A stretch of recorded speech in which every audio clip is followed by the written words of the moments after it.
this lonely road, trying to make it home. Hey, I've got a crazy story for you. I'm not going to do it justice, but I'm going to tell you a crazy story.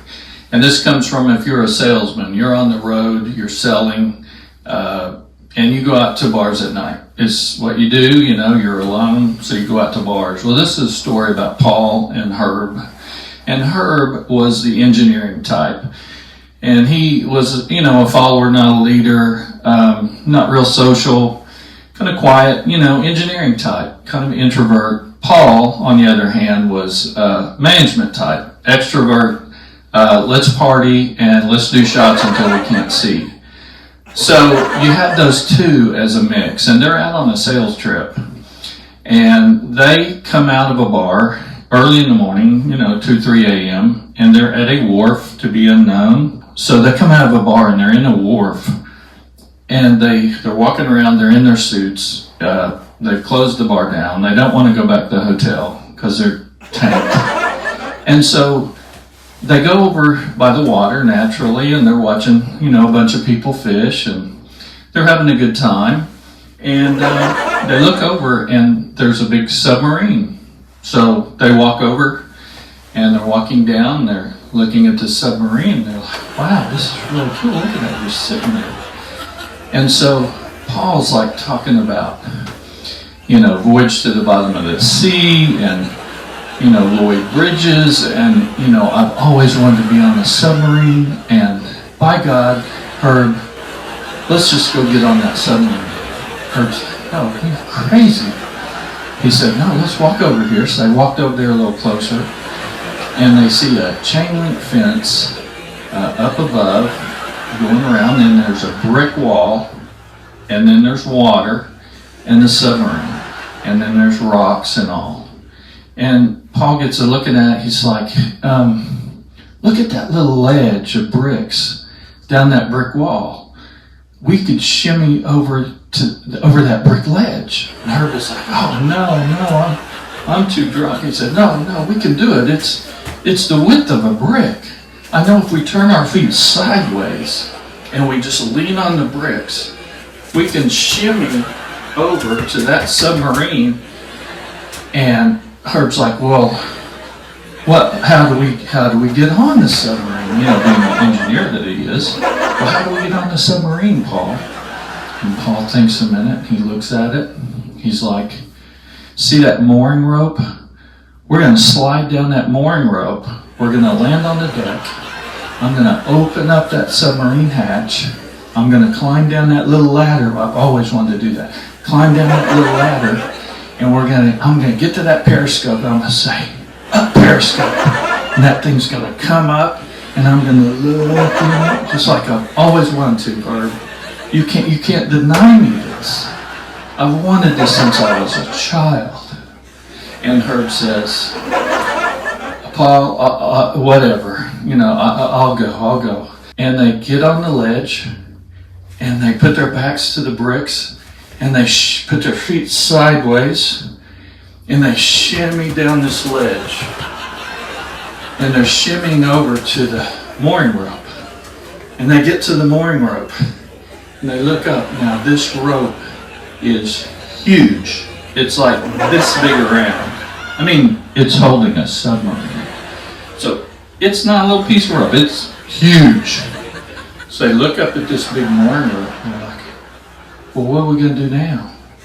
And Herb says, well, we could jump up and put our arms on it and walk down. Paul's like, yeah, let's do that. But Herb said, being the engineer that he was, he said, but we could take our jackets off, throw it over the mooring rope, hold each arm of our jacket, and slide down this mooring rope and make it to the submarine. I think that would be better. Paul said, yeah, I think that'd be better. Now again, they're tanked. And so they're standing there and they're like, okay. And they're balancing on this little ledge. Over this ledge is like a 30, 40 foot drop into a very cold ocean. And quite frankly, I don't know how you'd swim you'd have to swim over to the rocks because this is a ledge. You're not going to like climb up the ledge. So extremely dangerous. I mean, if one of them fell, could be over. So they're balancing over this 40-foot water drop. And they're like, how do we get our jackets off? Well, Herb, I'll take your jacket off, and then you take my jacket off. Okay, that sounds good. So Herb's trying to get his jacket off, and he's about to fall. So Paul reaches over and grabs him. Well, how are we going to do this? Well, you hold on to my belt loop. So Paul holds onto his belt loop, and he gets his jacket off. And you hold on to mine. Now, there's a lot of commotion going on. So about this time, when they're trying to get their jackets off, above this brick ledge is the chain link fence guarding the submarine. And at the chain link fence, above their heads, straight up, they hear click, click. Halt. Who goes there? Halt. Who goes there? They crack. They were like, ooh. And Paul's like, Herb, we got it. And about the time he said, we got it, he looked over, and Herb was like a ballerina.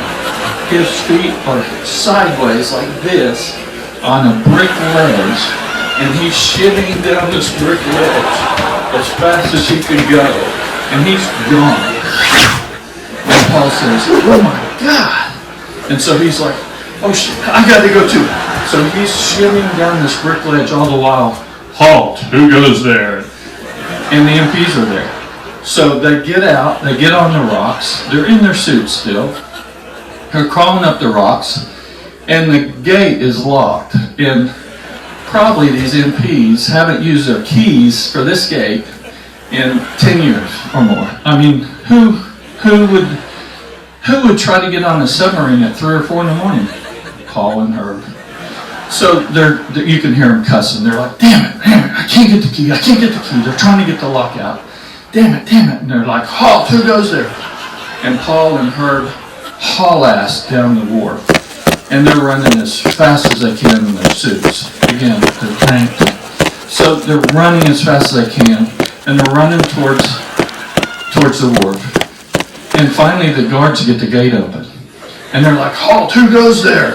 And so they didn't shoot, I don't think, because there was a ton of people fishing on the wharf in the middle of the night. That's what they do. And so there's a ton of people out there with their bait buckets and fishing poles, and they're fishing. And here's Paul and Herb just running at them, full steam. And this is why Paul was a very successful upper management person, is the on your feet thinking. He yells at the crowd of people, and they've got 2 MPs charging them now. Halt, halt. And they yell, immigration, immigration, ice, baby, ice. And all these people, paint buckets are flowing, and it was chaos. And everybody's running now from immigration that's coming after them. Halt, halt. And so they get lost in the mix.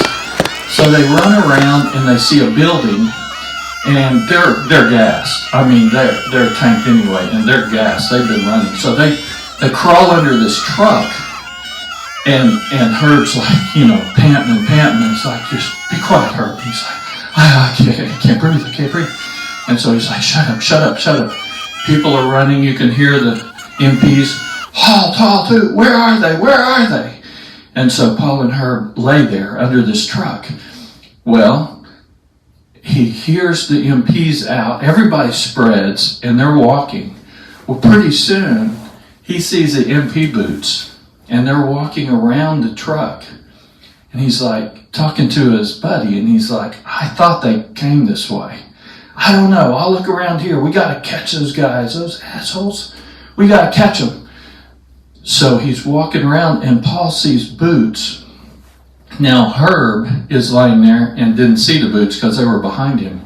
And Paul sees Herb about to say something, and he talks him. And so Herb is quiet, and Herb is looking with his eyes open. And the boots are right there. And then pretty soon the boots turned and they walked out. And so Paul and Herb are just laying under this truck and they're waiting. And they hear the MPs a while.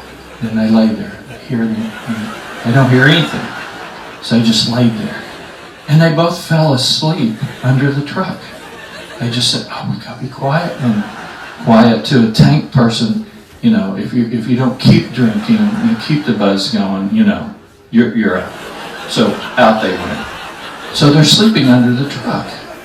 And so they wake up in the early morning and they hear people fishing again and talking, you know, on the dock.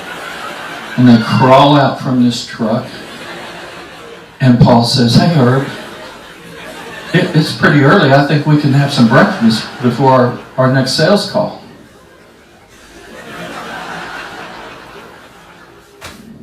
That's the life of a salesman.